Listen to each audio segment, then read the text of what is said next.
Hello everyone out there, welcome back to my channel, that is Science Unlocked. And as you all know, in the previous session we have discussed about the concept of organ system. So today we are going to continue with the same topic, and in that particular chapter we have discussed about the concept of skeletal system. That means what exactly the system consists of, how many bones are there, what is the function and stuffs like that. We have discussed about the various other things related with that particular topic as well. For example, about skull, the vertebral column. So now we are going to continue with the same parts of skeletal system. So for today's topic, the very first thing is the rib cage. Now this particular structure, that is rib cage, is considered as a cage because it actually looks like a cage. Because over here you can see this thing, that this actually appears as if it is a cage. And why is it considered so? Because this particular structure is responsible for the protection of our heart and lungs. So by making this cage around the heart and lungs, it is actually protecting our internal organs. Now, what are the main aspects of this particular structure of skeletal system? The very first thing, that this particular structure will going to have 12 pairs of thin and curved bones. That means they are going to be, first of all, thinner as compared to rest of the skeletal system, and on the other hand they will be curved, they will not be straight. And these particular specific bones are considerably known as the ribs. Now what happens is, along with these 12 pairs of thin and curved bones, there is one particular bone which is in the front side, which is also known as sternum. Along with this one additional bone, this particular rib cage consists of total 25 bones. And these bones, the ribs, are not only attached with this particular sternum on the front side, but also the vertebral column or our spine on the back side of the body. Now, what is another important aspect about this thing? That there are two lower pair of ribs which are known as the floating ribs. Why? The answer is quite simple. Over here you can see in the picture over here that the two lowest pair of bones are not actually connected in the front side with the sternum or the breastbone, whereas they are connected with the spinal cord, or specifically the spine, not exactly the spinal cord, the spine or the vertebral column over there. So that is why it is considered as floating, because it is not having the proper support from both the sides. Now the next thing that we have is forelimbs. That means the set of hands that we have. Now in this case, there are on an average, there will going to be a set of bones which will be working all together while we perform things with our hands. On the other hand, what happens is, important aspect with reference to forelimbs is that they are in a pair. We all know we have two hands, so that is what we are talking about, that it is going to be present in the body in the form of a pair, which are also known as arms in general terms. Now these particular structures need a specific kind of support as well as connection with the central part of the body, or you can say the central skeletal system of the body, means the one which is just beneath our head and in the chest cavity. So for that particular process, we have a specific structure over here which we generally call shoulder. On the other hand, technical term is the pectoral girdle.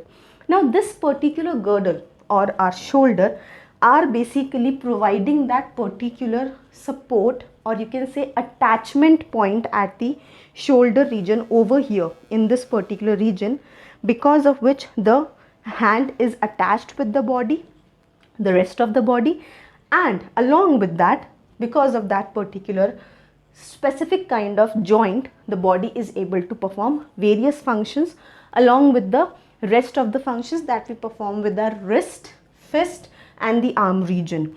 So what exactly the different functions are? They could be any function which you are doing on your daily basis, starting from writing anything to holding anything, lifting anything, or anything else. Craft work, drawing, everything comes under this particular category. Now, the next thing that we have is the hind limbs. That means we are talking about our limbs which are on the lower side of the body. That means we are talking about our legs. So, just like the structure that we talked about in case of our arms, that it requires a specific kind of connection with the rest of the body, similarly the same sort of connection is required for our legs as well. So for that particular purpose, we have the pelvic girdle. Now this particular pelvic girdle will going to provide us the joining point or attachment point with which we can see that the hind limbs are connected with the rest of the body. Next thing is that we already know that what exactly we do with our legs. Mainly it is more or less related with the walking, running, exercising. So they all comes under the functions of this particular part of the skeletal system. Now the next topic that we have is basically joints. I have been taking this name again and again in case of arms, the hind limbs.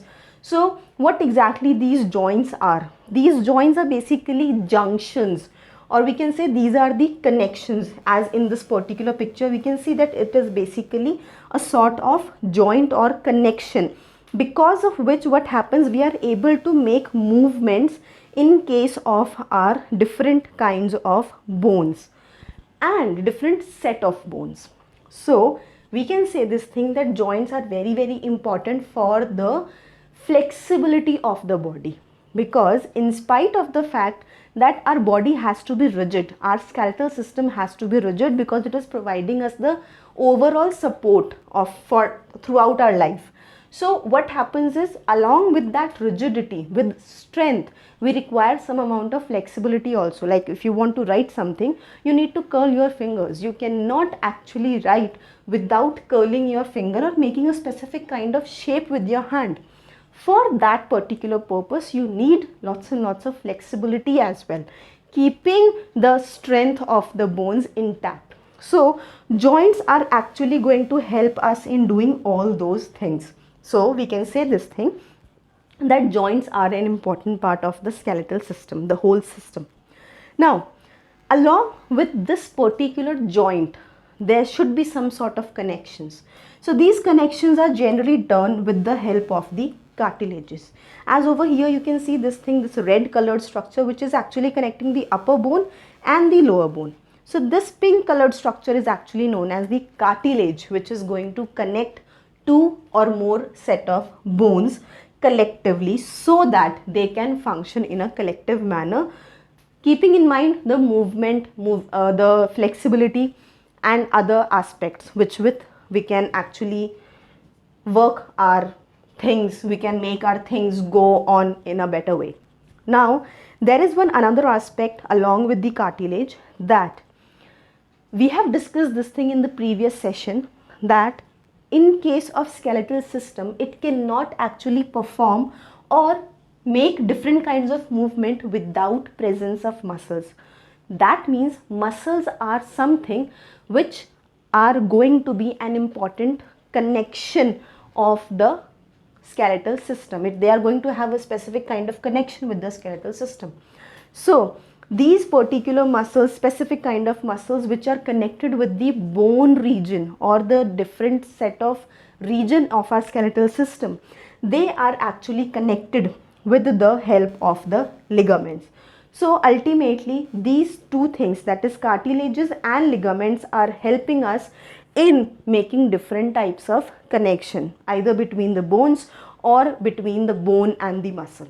So now the next thing that we have in the same topic is the immovable joints. Means the joints which cannot be moved, or there is no movability over there, there is no flexibility over there. So yes, these kinds of joints really exist in our body and they are of course important for the body. Now, what happens is they are the ones which are not going to show any sort of movement, and the best example is going to be our skull. As you can see, this green line running over the skull and in the jaw region. So these are actually showing that these particular structure, or you can say these two set of bones or three set of bones are actually joined with each other. That is why we can say that cracky structure over there. On the other hand, these structures or these joints are non-movable. That means they cannot move. So this particular structure will not going to have any sort of cartilage in between the joints, because of which they become immovable. Now we move to the next thing, that is the movable joints. So that means they are going to be opposite of immovable, means they can make different sort of movements. That means they are going to provide us free movement. They are present at different regions of our body. For example, the shoulder region, the leg region, the elbow region, wrist region, and things like that. So these are going to have different sort of cartilages, because of which the movement will not going to affect the overall functionality, overall alignment of this particular structure. That means the system itself. So now we are moving to some specific kind of facts about skeletal system, which is like this, that the smallest bone of our body is actually present inside our ear, which is known as stapes. Then we come to the next particular fact, that is the longest bone that we have is femur or the thigh bone. Then the first vertebra, means the first bone of our vertebral column, is also known as atlas. Then in case of our hands, we are going to have 27 bones in one hand. One hand, I'm talking about one hand, I'm not talking about the pair, I'm talking about the hand. So that is in case of our hand. In case of our hind limbs, one hind limb, it will going to be 26 bones. Now next thing is about cartilage, which you can actually feel, is your nose and your outer ear. That means the one which we generally go for piercing processes or purposes, we use for piercing things and fashionable things. So that particular region of our ear is basically made up of the cartilages. Now the next system that we are moving into is very specific, or you can say yeah, obviously it is specific, but on the other hand, at the very same time, this particular system is very small. It will going to have few things only, but important things. Obviously we cannot say this thing that any kind of system, if it is not having lots and lots of intricacies, then in that case we cannot say this thing that the system is not important for the survival or the body. So we have already discussed this thing about muscular system, that without the muscles the body cannot move, the bones cannot move. That means the very basic and the important aspect for this particular system is that it is helping the other system of body in performing their role perfectly. So they are going to help us in making different sort of movements. As you can see, the whole body is covered with different sort of muscles. That is why we are able to move different kinds of parts over there. Now, as you can see here, the facial part is shown to you. This particular structure is actually giving us an idea that how the different sort of muscles are actually present in the whole body. On the other hand, if we generally count them, give it a count, it will going to come up as approximately 650 muscles, which are actually helping us in doing even the smallest movements, like when I'm talking and when I'm speaking, when I'm smiling, when I am waving my hand to someone, when I'm shaking my hand with my friend, when I am hugging my friend. So every time it will going to be because of the muscles that we have. Now we come to the kinds of muscle. There are only 3 kinds of muscle, and majorly the body is made up of these 2 kinds of muscles. That is the voluntary muscle and the involuntary muscle. The third type, that is the cardiac muscle. This particular muscle is actually present at a specific region. Now some of you must have already understood that this particular muscle you will find where in your body because of the name itself. But obviously we're going to look into it. First we'll go into the voluntary muscles.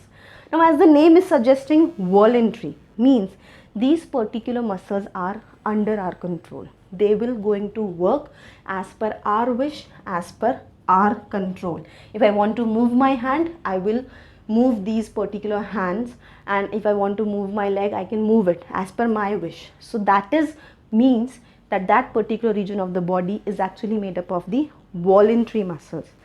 For example, the muscle of tongue, arm, leg is also there, face is also there, the lower jaw with which we are able to make the movements and different kinds of things or functions that we perform.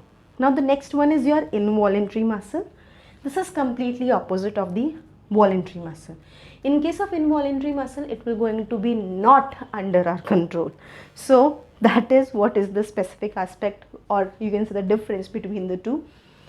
And this particular muscle will be present in the internal body parts, because how my stomach is working, how my large intestine is working, I don't know that, and how they are making the movement, I don't know that, and I cannot control that. So all these things, or you can say the organs of the body, are made up of the involuntary muscles. Last but not the least is the cardiac muscle. Now, wherever you see the term cardiac, you can actually make out of this particular term that it is somehow related with the heart. That is the right thing about the term cardiac. Now, with which we can actually make out that this particular structure or this particular muscle of the body will be present specifically in the heart region only. Only the heart, nothing else. So that is why I told you in the previous section right now that it is actually the voluntary and the involuntary muscle which is covering the maximum part of the body, whereas cardiac is present in only specific region. So that specific region is the highly specific region that we are talking about, is our heart. With which we are done with the muscular system, we are done with the skeletal system, and we are done with the topic that we were supposed to complete in today's session. So now what happens is that we will going to meet in the next session. Till then, keep learning, stay happy, and make sure you study well. Keep it up.